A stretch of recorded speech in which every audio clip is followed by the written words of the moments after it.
Minhas prezadas amigas e meus prezados amigos, como estão todos? Sempre esperamos encontrar todos bem, né, com muita disposição, com muita alegria, para que a gente possa, né, fazer os embates do dia a dia, né, para a nossa evolução espiritual. Hoje nós vamos conversar no capítulo 22 do Evangelho segundo o Espiritismo, que é um assunto assim decorrente e muito interessante, que é: não separeis o que Deus uniu. Ah, já sei, né? Vamos falar sobre o casamento e a união entre as pessoas. Mas vamos analisar bem a fundo isso daí, para que a gente possa entender. E nós vamos citar, é claro, né, mais uma parte do Evangelho do Cristo, somente uma parte, que está contido no livro de Mateus, no seu capítulo 19, versículo 3 a 9. Os fariseus também vieram a Jesus para tentá-lo. E lhe disseram: é permitido a um homem repudiar sua mulher por qualquer motivo? E ele lhe respondeu: não lestes que aquele que criou o homem desde o início os criou macho e fêmea? E disse: por essa razão o homem deixará seu pai e sua mãe e se unirá à sua mulher, e farão os dois uma só carne. Assim eles não serão mais dois, e sim uma só carne.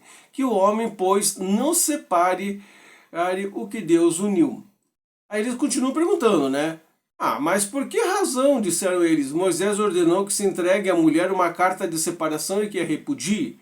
Jesus lhe respondeu: é devido à dureza de vossos corações que Moisés os permitiu repudiar vossas mulheres, mas isso não aconteceu desde o início. Eu também vos declaro que todo aquele que repudia sua mulher, se não for por uma causa de adultério e se casar com outra, comete também adultério. E que aquele que se casar com aquela que um outro repudiou, também comete adultério. E Allan Kardec, aqui no Evangelho segundo o Espiritismo, vai nos dar no seu item 2. Nada é imutável a não ser o que vem de Deus.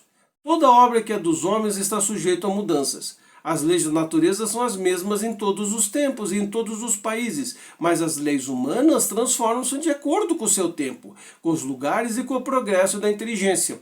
No casamento, que é de ordem divina, é a união dos sexos para permitir a renovação dos seres que morrem, mas as condições que se regulam essa união de tal modo humanas que não há todo no mundo, e até mesmo na cristandade. Dois países que elas sejam rigorosamente as mesmas, e nem há sequer em que as condições não tenham sido sofrido por mudanças impostas pelo seu tempo. Então é muito interessante nós analisarmos essa parte em que Kardec nos coloca o quê? Essa relação em que nós temos sobre a união, né, das pessoas. Hoje, né, muito mais amplificada, é claro, né, para vários tipos de uniões. Mas o que ele quer dizer com isso daí? Que a gente não deve se separar quando a gente, né, se une por qualquer coisa. Tem separações aí que são até extremamente ridículas. Ah, eu não sabia que ele era assim, né? Ah, ele não torce do mesmo time que eu torço, né? Ah, ele não se dá bem com os meus pais, né? Ou coisa parecida. Nós temos que fazer uma análise substanciosa sobre esse assunto, porque vamos pensar um pouquinho mais à frente, né? Nós entendemos dentro da nossa sociedade, ou pelo menos era anteriormente, de que a gente sempre passava por 3 fases, né, de relacionamento, que era o namoro, noivado e casamento. Então, nesse período entre namoro e casamento, você conhecia a pessoa, ou pelo menos tinha que conhecer a pessoa. É claro que havia mudanças durante e depois do casamento, mas a gente tinha que conhecer as pessoas.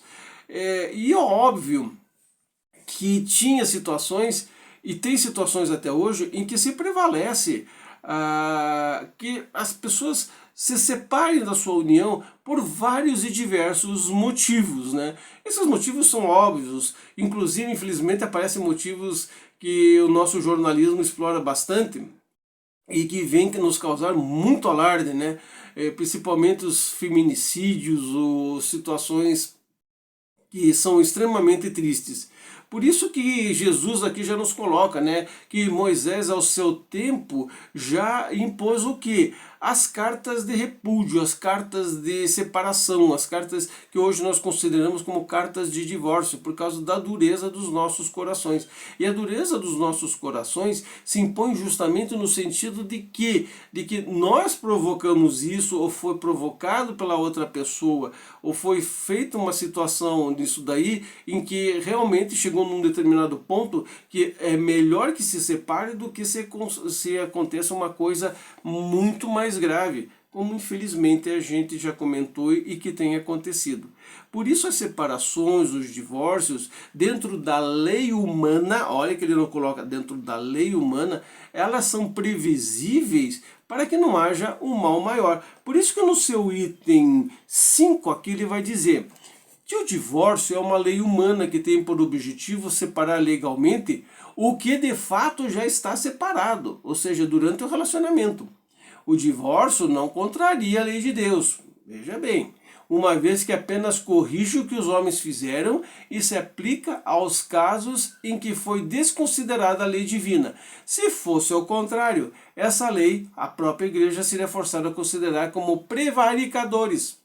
Aquele que dentre seus chefes, que por sua própria autoridade em nome da religião, impuseram o divórcio em mais de uma ocasião.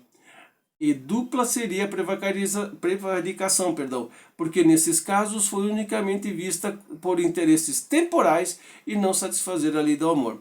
Se nós pegarmos a história, principalmente dos reis, rainhas, da nobreza, os casamentos não eram muitos, ou a maioria não eram feitas por causa do sentimento das pessoas, mas sim por interesses. Interesses esses que envolviam reinados, dinheiro, propriedades.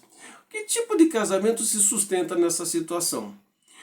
E a gente vê muitos casamentos, inclusive a união das pessoas, em que elas conseguem progredir por as duas, Enquanto um às vezes se bate numa coisa, o outro se bate no outro, quando se conhecem, se unem, se casam, eles conseguem fazer com que eles progridam, eles vão para frente, eles melhorem em todas as situações da vida. É claro que tem aqueles que ficam às vezes na mesma situação, mas se unem de uma tal forma em que o amor consegue prevalecer. Eles conseguem se manter e nada falta para essas pessoas, porque trabalham pelas leis de Deus. E nós temos que entender que quando nós estamos na união com uma pessoa, esta união significa que nós, assim, já talvez, muitas vezes, prometemos lá na frente, E essa promessa nós estamos cumprindo agora. Por isso, às vezes, as pessoas ficam falando muitas vezes, e até é constrangedor, mas a minha mulher eu não aguento, eu não sei por que eu fui casar com ela, eu não sei por que eu fui casar com fulano, não sei por que eu fui casar com cicrano. Nós temos que começar a nos colocar numa situação em que, puxa vida, ele tem seus defeitos, ela tem os seus defeitos, eu também tenho os meus, então eu posso entender de que eu possa melhorar e ela também possa melhorar. Tudo isso faz parte da nossa evolução, entendendo que caminhar juntos faz parte também desta evolução. O grande espírita, que depois infelizmente saiu do espiritismo, mas foi fazer seus trabalhos de pesquisa, o Valdo Vieira, ele dá uma simbologia interessante, para os casais, para o casamento. Ele diz que somos uma dupla evolutiva. Ou seja, nós juntos estamos evoluindo espiritualmente para cada vez melhor. Esta dupla evolução que nós estamos juntos caminhando para o mesmo local, ou seja, para que a gente melhore cada vez mais. E dentro dessa evolução, é óbvio, muitas vezes vêm os filhos, as filhas, outras vezes não vem. O casal não tem condição de ter, mas estão juntos ali, procurando fazer o melhor para si, para as outras pessoas, um vendo a qualidade do outro, outro vendo também os defeitos dele, mas eu não vou fazer que nem ele, mas eu vou melhorar. Eu entendo que ele é desse jeito, eu entendo porque ele é um pouquinho mais ansioso do que eu, ou coisa nesse sentido. Porém, é claro que nós entendemos que se a situação sai do controle, não tem mesmo o que apelar, que a separação seja feita, que, se for o caso, como nós vemos muitas vezes, que se procure as autoridades para que se possa autoproteger. Então, as leis do divórcio, dentro de uma consideração que seja lógica, ela não fere a lei de Deus como muitos acabam falando. Né? Importante é que a gente se preserve e que a gente evolua os dois, sempre com a mesma condição de sermos cada vez melhores. Irmãos, terminamos a nossa conversa de hoje. Vamos passar para o trabalho de radiação à distância, o trabalho de passe. Então eu estou pedindo para você que você coloque junto do seu lado uma garrafinha de água, um copo de água, que você se sente confortavelmente. E enquanto vamos passando uma música aqui, você pense no Mestre Jesus, você pense na nossa casa espírita, que os nossos irmãos estão repassando agora as irradiações necessárias para que você possa usufruir do melhor modo possível. Paz e prosperidade para você, que nós possamos nos encontrar numa próxima oportunidade e que Jesus nos abençoe sempre.